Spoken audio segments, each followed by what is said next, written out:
Assalamualaikum warahmatullahi wabarakatuh. Halo semua, kembali lagi di channel YouTube aku. Nah, di video kali ini kita sudah mulai masuk ke bab yang ke-9. Yang mana di bab yang ke-9 ini kita akan belajar mengenai managing file. Nah, di materi managing file ini kita akan belajar banyak sekali materi-materinya. Sekarang kita akan masuk ke pembahasan kita yang pertama, yaitu struktur direktori pada Linux. Nah, bisa dilihat di sini ada banyak sekali struktur direktori pada Linux. Bisa dilihat pada yang paling atas ini ada tanda slash atau biasa kita sebut dengan root. Nah, bisa dibilang root ini merupakan struktur direktori paling tinggi atau kepala atau ketuanya. Jadi, direktori root ini bisa melakukan apa saja pada direktori-direktori yang ada di bawahnya. Tapi kalian jangan pusing dulu lihat direktori-direktori yang sangat banyak ini.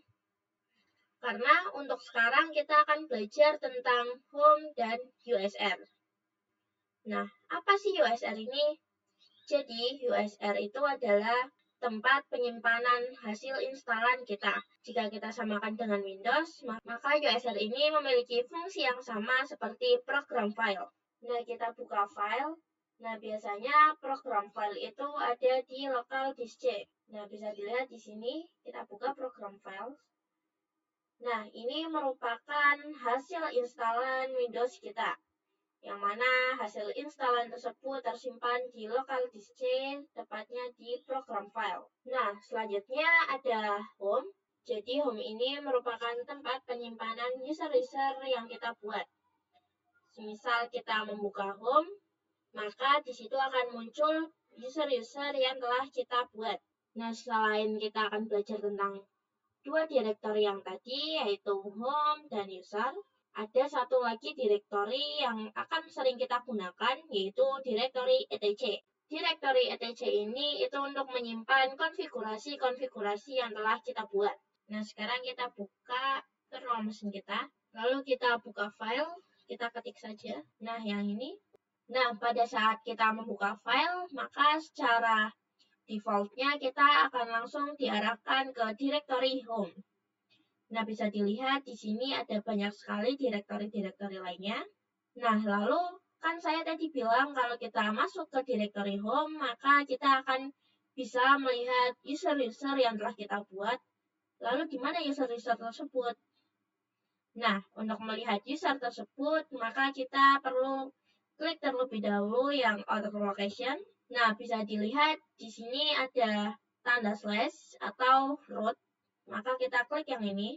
Nah, bisa dilihat di sini ada banyak sekali direktori-direktorinya. Ada bin, boot, dev, etc, dan home, dan lain-lainnya lagi. Lalu, untuk melihat user-user yang ada di home, maka kita klik yang folder home. Nah, bisa dilihat di sini karena saya telah membuat satu user, maka di sini ada satu user dengan nama Kesha Aprilia. Lalu jika saya membuat user lagi, maka di sini akan ada user tersebut atau user yang tadi kita buat. Nah, selain itu, kalian juga bisa mengecek parent directory dengan klik yang titik 3 ini, lalu properties. Nah, bisa dilihat di sini belum ada parent directory-nya, karena kita masih berada di directory root, yang mana ini merupakan direktori paling tinggi. Lalu untuk melihat parent directory, kalian bisa buka yang home, contohnya, lalu klik yang titik 3, properties. Nah, bisa dilihat di sini ada parent folder-nya, yaitu root. Nah, kenapa parent folder-nya itu bukan home? Karena fungsi parent folder ini untuk menunjukkan direktori yang berada di atas user yang sedang kita tempati sekarang. Karena kita berada di home, sedangkan home itu letaknya ada di bawah root, maka parent folder-nya adalah root. Nah, lalu untuk melihat parent folder yang home, kita bisa buka user kita, lalu kita klik yang titik 3, properties. Nah, bisa dilihat di sini parent folder-nya yaitu /home/. karena kita berada di user, yang mana letak user ini berada di bawah home. Nah, sekarang kita akan masuk ke pembahasan kita yang kedua, yaitu navigasi pad. Nah, pada navigasi pad ini kita akan belajar mengenai basic command atau perintah dasar pada CLI. Yang pertama ada cd. Nah, jika di file biasa, ketika kalian ingin masuk ke sebuah directory, maka kalian tinggal klik. Misal kalian ingin masuk ke directory home, maka kalian tinggal klik directory home, dan juga sebagainya. Tetapi jika di CLI, kalian harus menggunakan perintah cd dengan mengetikkan perintah cd/home dan sebagainya. Lalu selain cd ada juga perintah pwd, yang mana fungsi dari pwd ini untuk melihat di directory mana kita sedang berada. Ketika kalian membuka virtual machine, lalu kalian lupa sedang berada di directory mana, kalian bisa ketikkan perintah pwd. Nah, lalu selanjutnya yaitu ls. Nah, ls ini fungsinya untuk melihat isi dari direktori tersebut. Semisal kita ada di directory home, lalu kita ingin melihat file apa saja yang berada di home, maka kita bisa ketikkan perintah ls. Nah, kita buka virtual machine kita. Nah, jika di file biasa, secara default kita akan otomatis masuk ke directory home. Begitu juga dengan CLI. Jadi tanda bahwa CLI ini berada di directory home, bisa dilihat di depan dolar ada tanda seperti ini.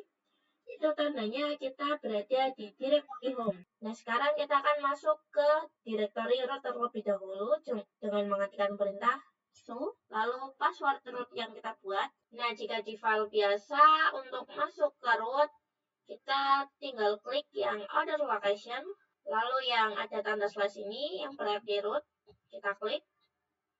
Nah, sekarang di file biasa sudah masuk ke directory root.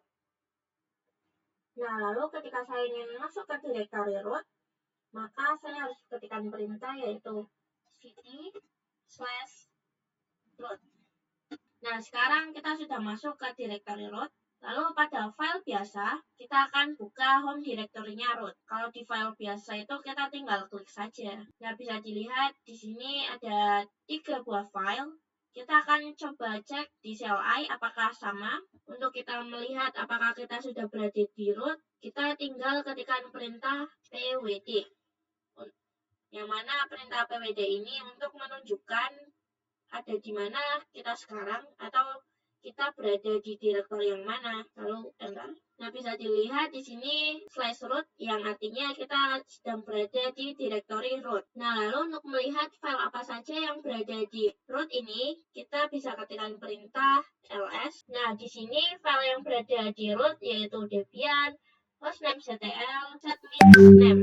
Sama ya dengan yang berada di file biasa. Lalu jika kalian belum memasukkan apapun di directory root, maka ls-nya akan kosong, yang artinya kalian belum memiliki file di root. Nah, sama halnya jika kita ingin masuk ke directory home. Kita klik cd/home, lalu kita akan lihat file yang berada di home dengan ketikan perintah ls. Nah, bisa dilihat di sini filenya Kesha Aprilia. Nah, sekarang kita akan pastikan di file biasa, lalu kita buka yang home. Nah, sama ya, di sini juga ada folder Kesha Aprilia. Nah, lalu bagaimana kalau kita masuk ke rootnya? Jadi bukan direktorinya ya. Kita akan ketikkan perintah cd lalu /. Nah, pada file biasa bisa dilihat yang mana pada root ada banyak sekali file-filenya. Kita akan pastikan juga di CLI, kita ketikkan perintah ls. Nah, sama ya, ada bin, juga boot, dan lainnya. Nah, sekarang kita masuk ke pembahasan kita yang selanjutnya, yaitu absolute vs relative path.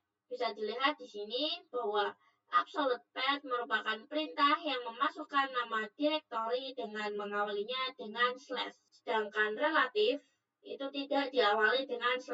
Nah, untuk penjelasannya, misal kita berada di directory home, lalu kita ingin loncat ke directory bin atau lib, maka kita harus menggunakan /. Sedangkan jika kita menggunakan relative path, lalu kita berada di home, lalu kita ingin masuk ke directory bin ataupun lib, kita harus masuk terlebih dahulu ke directory usr, baru kita bisa masuk ke bin atau lib.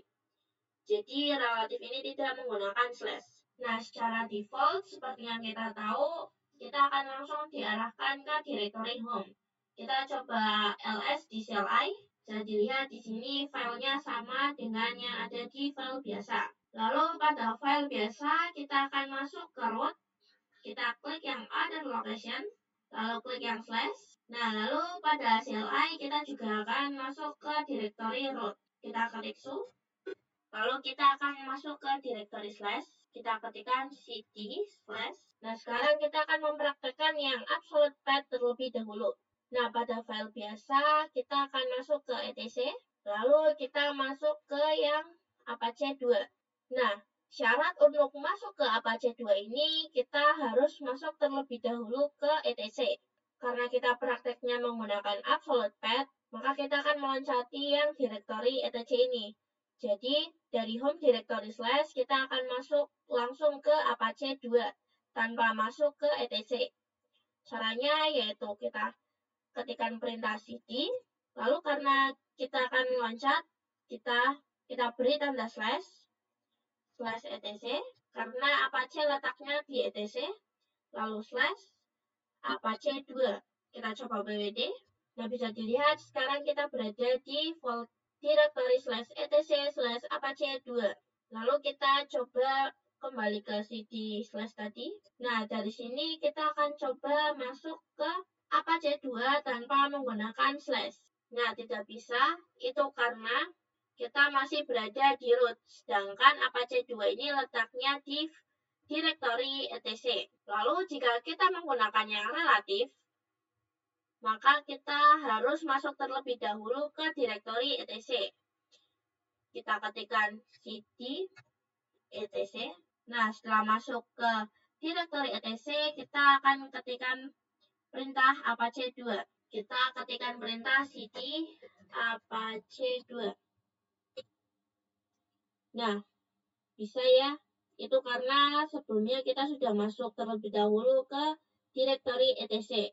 Nah, sekarang kita masuk ke materi kita yang selanjutnya, yaitu special character. Di materi special character ini, kita akan mengetahui karakter-karakter yang ada di Linux, seperti titik, tanda dolar, atau tanda lengkung. Nah, bisa dilihat di sini ada tanda lengkung, yang mana ini menunjukkan bahwa kita sedang berada di home directory. Kita coba pwd. Nah, bisa dilihat ini kita berada di home directory home. Sekarang kita akan coba su. Nah, sekarang kita sudah berada di root. Nah, sekarang kita berada di root. Nah, lalu kenapa kok di sini nggak ada tanda lengkungan seperti ini? Itu karena kita belum masuk ke directory root. Jadi di sini belum ada tanda lengkungan seperti ini. Hanya ada /home/Kesha-Aprilia. Nah, untuk masuk ke home directory dari root, kita akan ketikkan perintah cd/root. Lalu kita ketik pwd. Bisa dilihat di sini sekarang kita sudah berada di home directory dari root. Nah, selanjutnya kita akan coba exit terlebih dahulu. Lalu clear. Selanjutnya ada karakter dolar, yang mana karakter dolar ini menunjukkan kita sedang berada di hak akses user, tapi bukan root ya. Nah, jika user kita terdapat tanda dolar seperti ini, kita tidak memiliki hak akses penuh. Nah, lalu untuk lambang yang selanjutnya ada lambang pagar seperti ini, yang mana tanda pagar ini merupakan karakter dari root. Kita akan coba. Nah, bisa dilihat pada home directory root terdapat simbol karakter pagar seperti ini.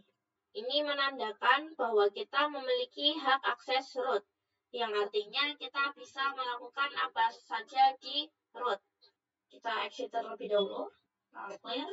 Lalu untuk karakter yang selanjutnya ada titik. Ini menandakan directory kita saat ini. Jadi ketika kita ketik ls titik, itu artinya kita ingin melihat file yang ada di directory kita sekarang ini. Enter. Nah, bisa dilihat karena kita sedang berada di directory home, maka di sini filenya seperti ini. Lalu kita akan masuk ke root terlebih dahulu. Kita akan ketikkan perintah cd slash. Nah, lalu pada cd slash ini kita akan coba melihat file apa saja yang berada di directory ini. Kita ketikkan perintah ls titik. Nah, ini merupakan file-file yang berada di directory slash. Ya, bisa dilihat di sini.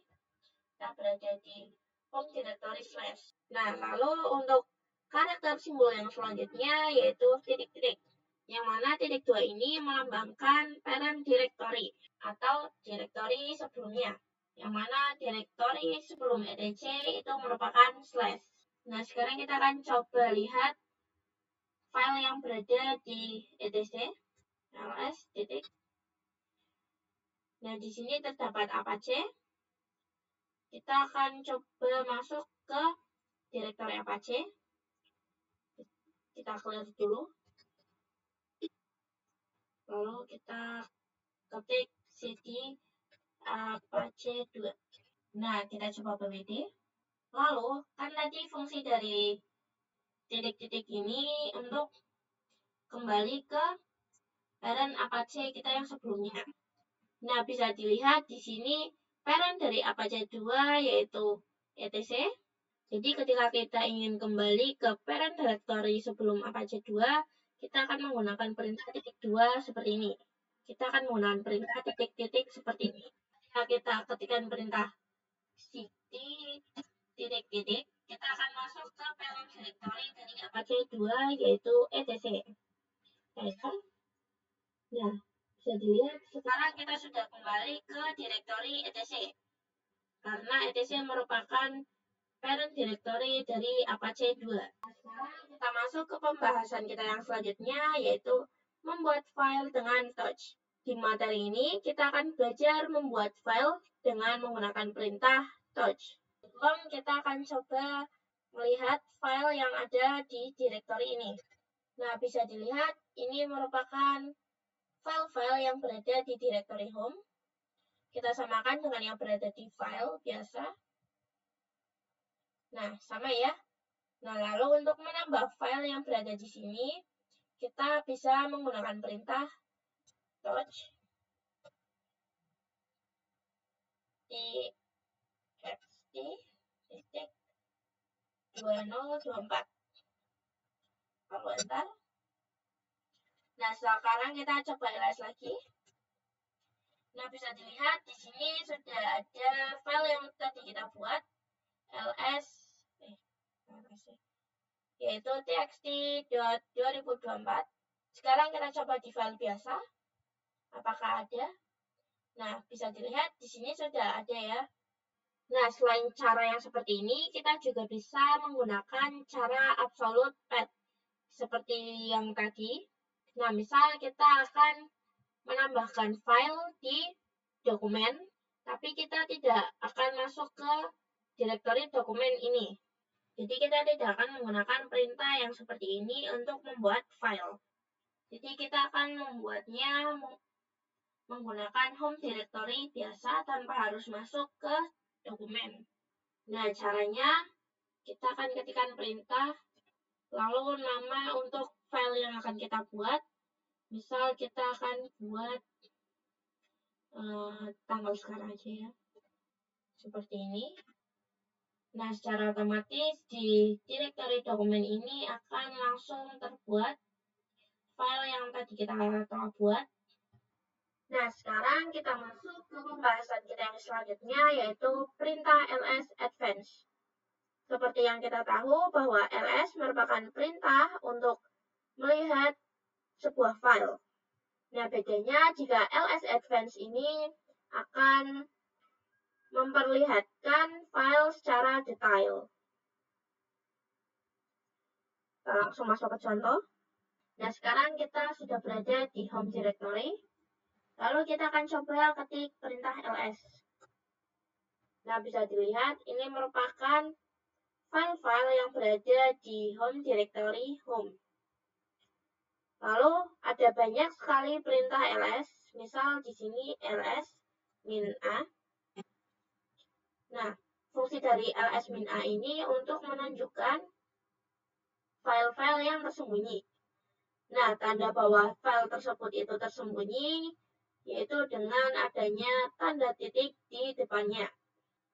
Lalu selain ls-a ada juga ls-l.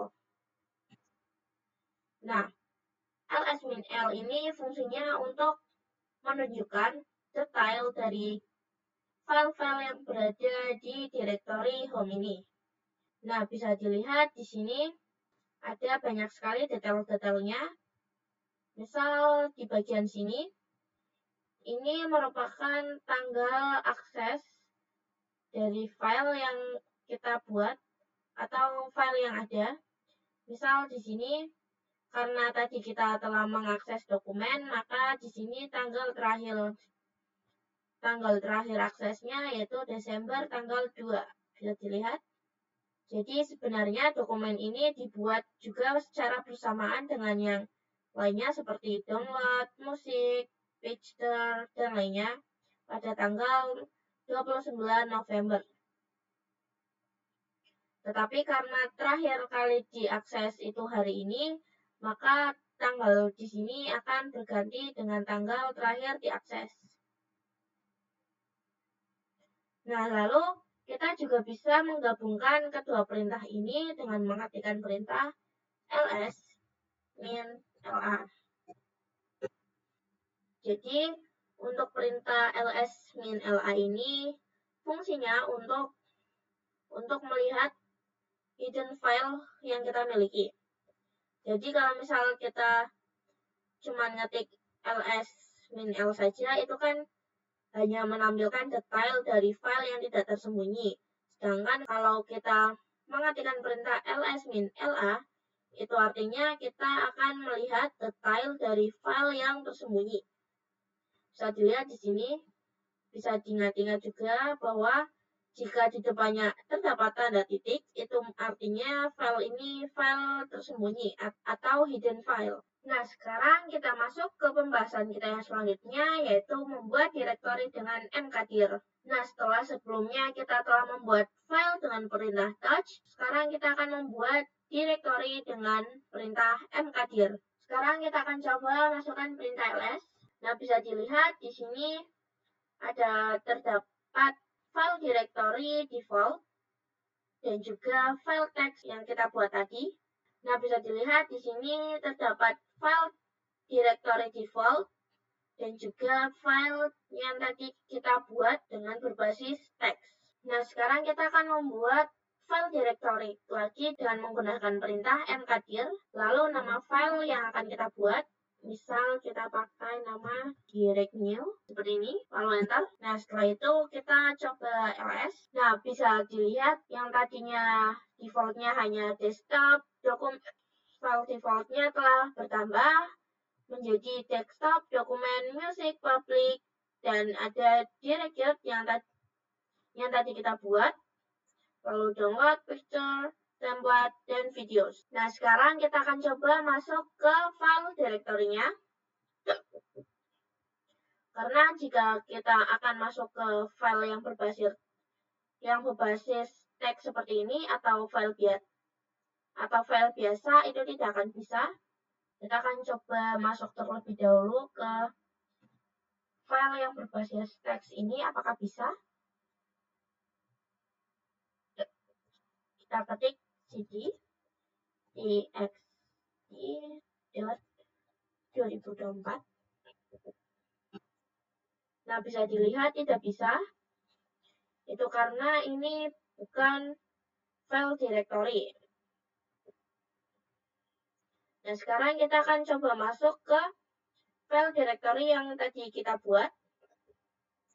Kita ketikkan perintah cd. Lalu untuk mempercepat, kita ketik 3 huruf depan dari file yang akan kita buka. Misal kita ketik dir. Setelah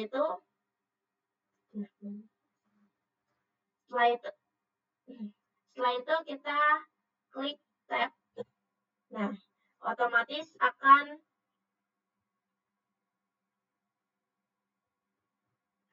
ke detect ya nama filenya.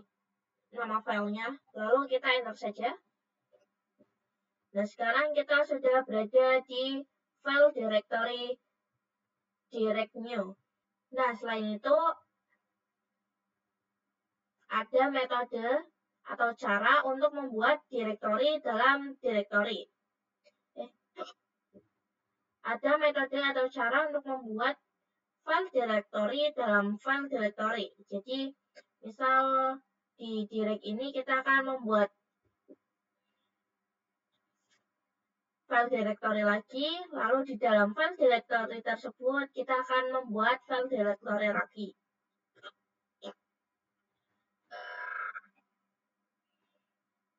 Kita akan ketikkan perintah mkdir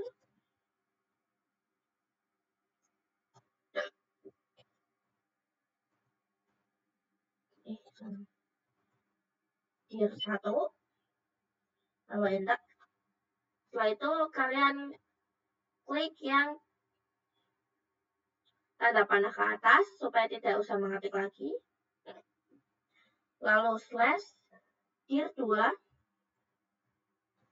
yang artinya kita akan membuat direktori 2 di dalam direktori 1. Setelah itu enter.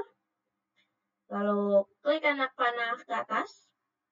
Setelah itu slash dir 3. Seperti ini. Sekarang kita coba ls. Nah, lalu untuk melihat file directory. Lalu untuk melihat file directory atau bukan, kita bisa ketikkan perintah ls -l. Nah, bisa dilihat jika file directory maka di detail akan dilihat.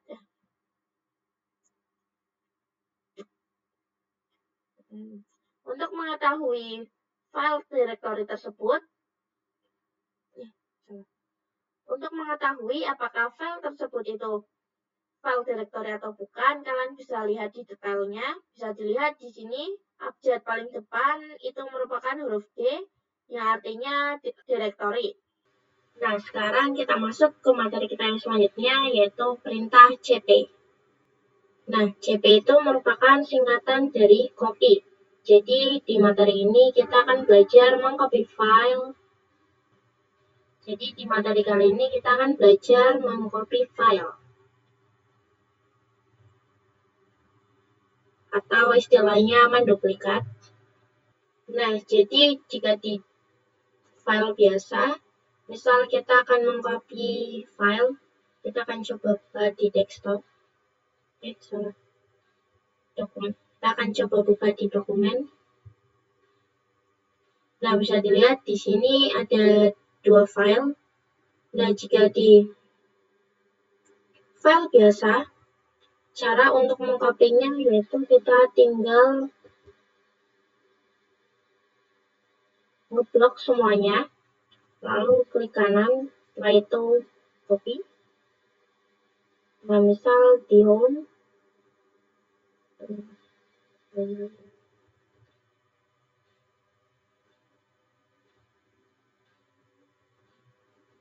misal, lalu kita tinggal di paste. Lalu setelah itu tinggal kita paste saja.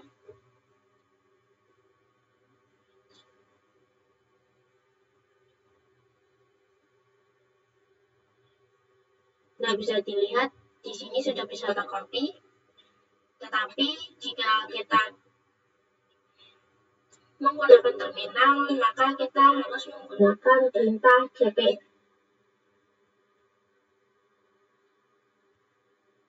Kita hapus dulu. Nah, jika di terminal kita akan ketikkan perintah cp dokumen.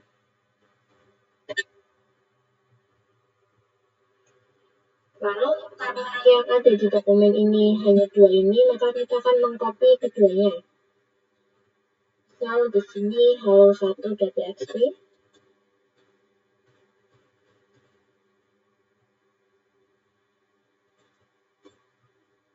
Nah, lalu karena kita akan mengkopinya ke home user, maka kita ketikkan perintah slash home slash nama user kita.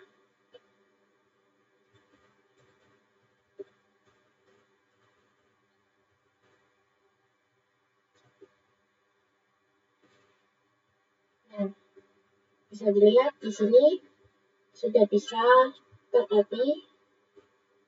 Jadi untuk mengcopy file, kita harus menentukan sumber dan juga tujuannya.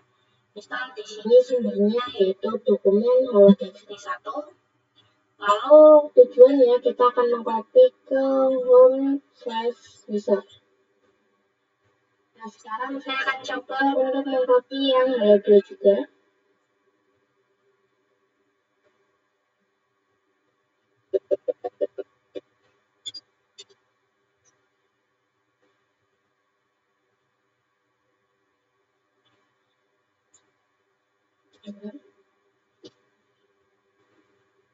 Nah, sudah bisa ya.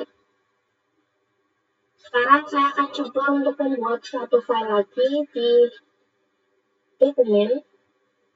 Kita ketikkan perintah dot,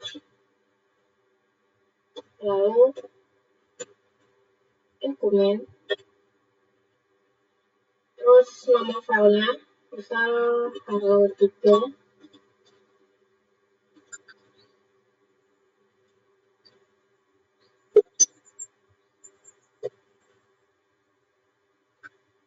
.txt. Ya.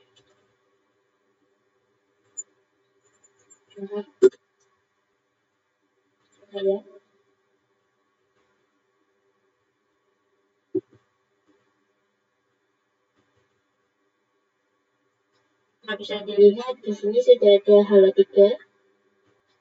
Nah, lalu untuk cara mengkopinya, kita tidak harus mendefinisikan tujuannya seperti ini. Karena sekarang kita ada di home/Aprilia, maka untuk mengkopinya kita bisa menggunakan titik. Kita akan coba mengcopy yang file halo3 ini.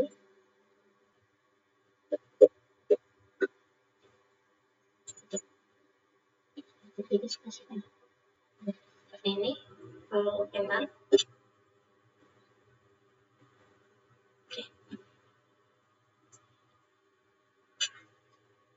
Sekarang kita coba ls. Nah, bisa dilihat halo3-nya sudah tercopy. Nah, lalu bagaimana jika kita ingin mengcopy ketiganya ini sekaligus? Nah, caranya kita tinggal ketikkan perintah cp, lalu nama filenya,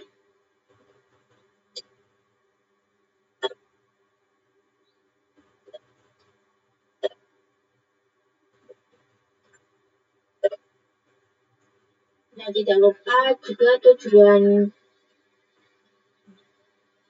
Nah, jangan lupa juga tujuan untuk mengkopinya. Misal di sini kita akan mengcopy dari dokumen ke desktop.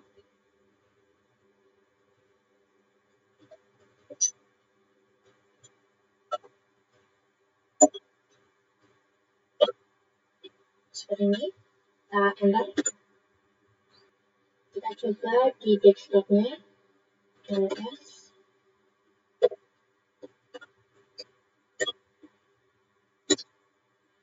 Nah, sudah ke-copy semua ya.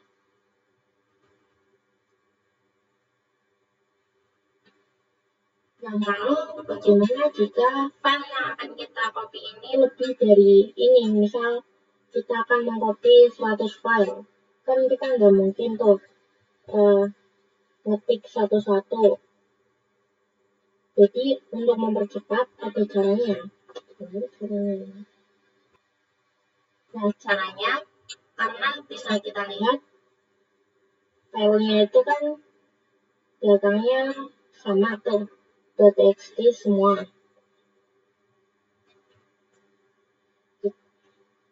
kita tinggal menggunakan simbol bintang, misal ct.txt. Setelah itu jangan lupa tujuannya, misal kita akan mengcopy ke publik. Seperti ini, lalu enter. Kita coba lihat di publik.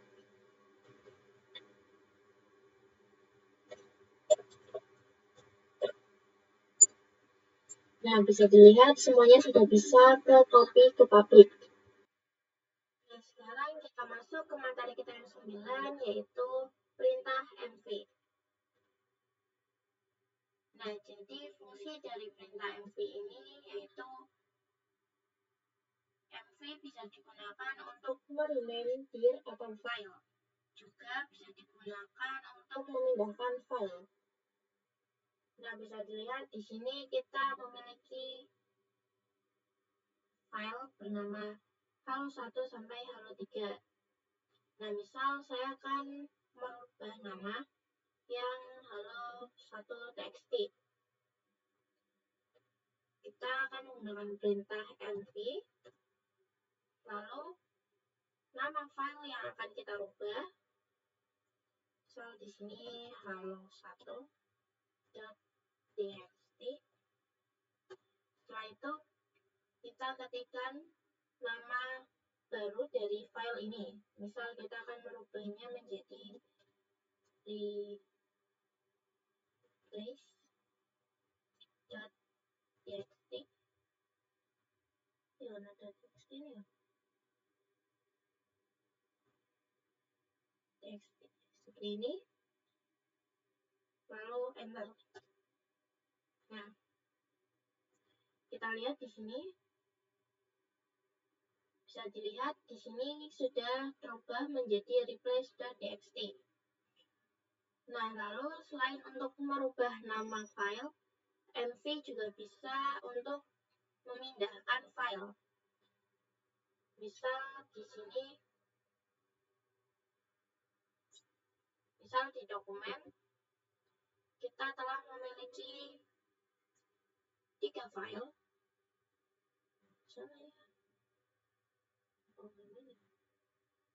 Sekarang kita akan coba untuk membuat file lagi.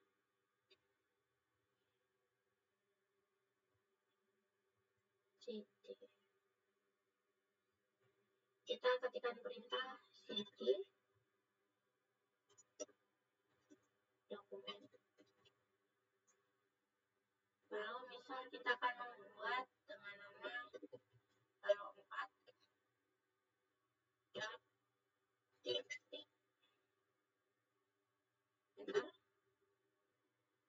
Nah, sekarang saya akan coba untuk membuat file lagi.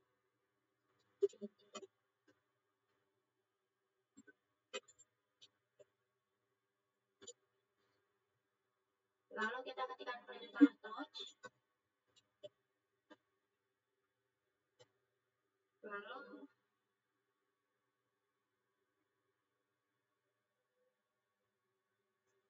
Lalu nama filenya.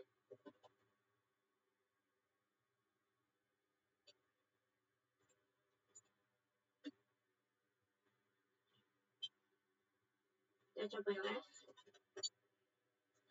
Nah, sudah ada 4 ya di sini. Nah, setelah itu kita akan coba untuk memindahkan file halo4 ini ke home user.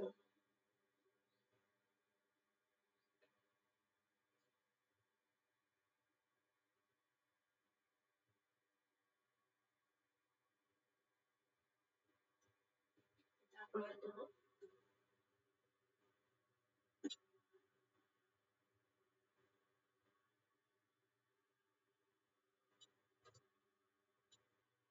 Lalu kita ketikkan perintah mv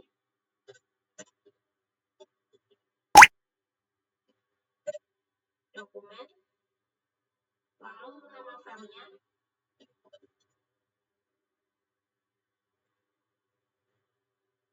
Dan jangan lupa tujuannya, karena kita akan memindahkannya ke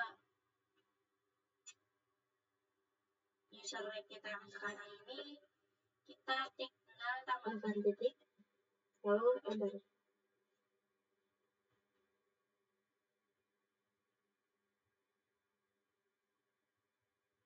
Nah, bisa dilihat di sini halamannya sudah berhasil terpindah. Nah, sekarang kita masuk ke materi kita yang terakhir, yaitu perintah rm. Nah, jadi rm atau kepanjangannya yaitu remove itu digunakan untuk menghapus file dan juga untuk menghapus directory.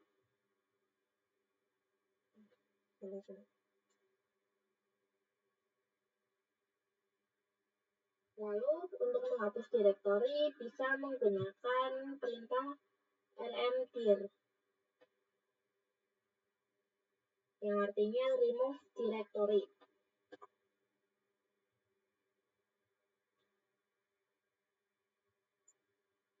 Nah, misal kita akan menghapus. Nah, sekarang saya akan coba untuk menghapus replace.txt. Kita ketikkan perintah rm replace.txt.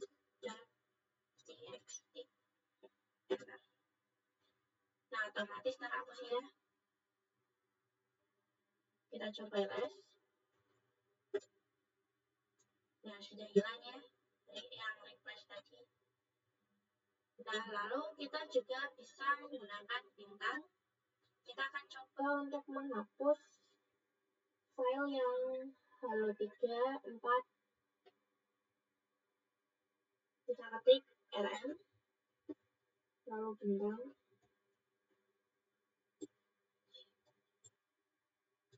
rm, lalu bintang,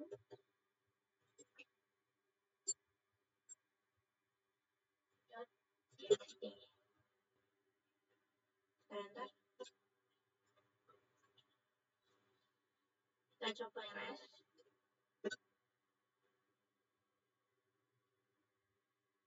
Nah, bisa dilihat semuanya sudah hilang. Nah, untuk perintah yang selanjutnya yaitu rmdir. Lalu kita akan coba untuk remove yang directory 3 ini. Karena rmdir ini kan singkatan dari remove directory.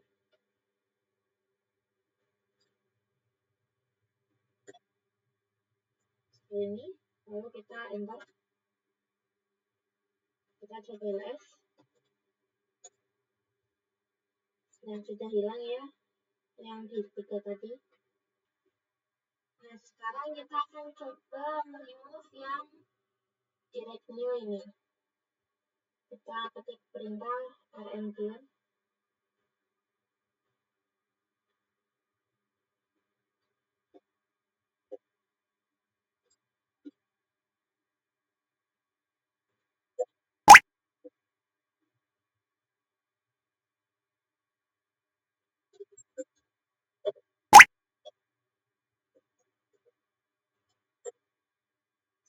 Direct new.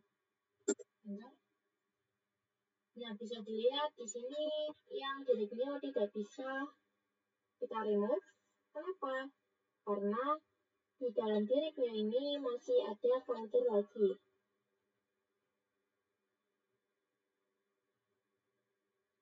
Nah, bisa dilihat di dalam direct new masih ada dir 1. Lalu dalam dir 1 juga masih ada dir 2. Yang menyebabkan direct new ini tidak bisa kita remove. Nah, untuk bisa meremove-nya, kita bisa ketikkan perintah rm. Jadi kita akan menghapus dir 2-nya terlebih dahulu.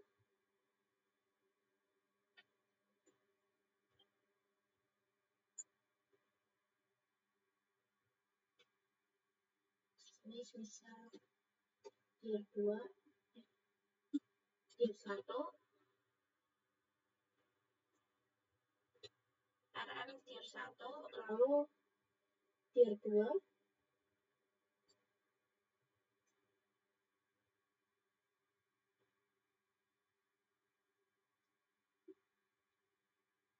seperti ini, yang artinya kita akan menghapus tier 2 dari tier 1. Enter.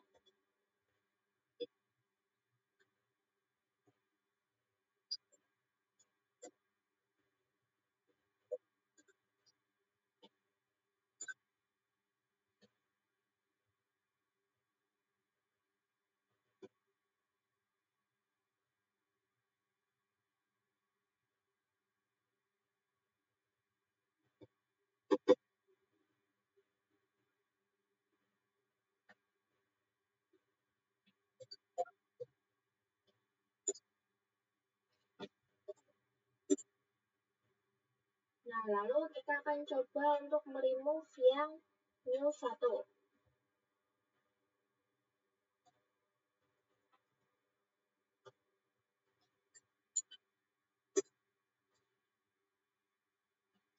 Nah, bisa dilihat di sini tidak bisa di-remove, itu karena di dalam new 1 masih ada folder lainnya, yaitu new 2, lalu new 3.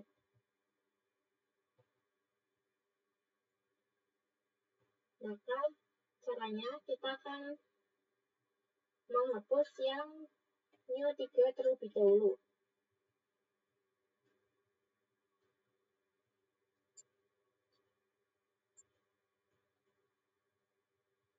Seperti ini. Yang mana artinya kita akan menghapus new 3 yang berada di new 2. Setelah itu kita akan menghapus yang new 2.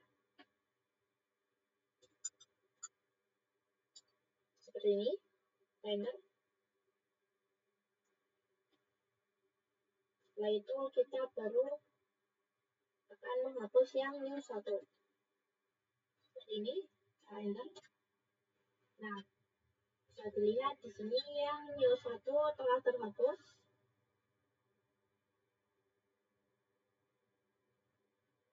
Nah, mungkin untuk bab kali ini kita cukupkan sampai di sini terlebih dahulu. Sampai jumpa di bab-bab yang selanjutnya. Assalamualaikum warahmatullahi wabarakatuh.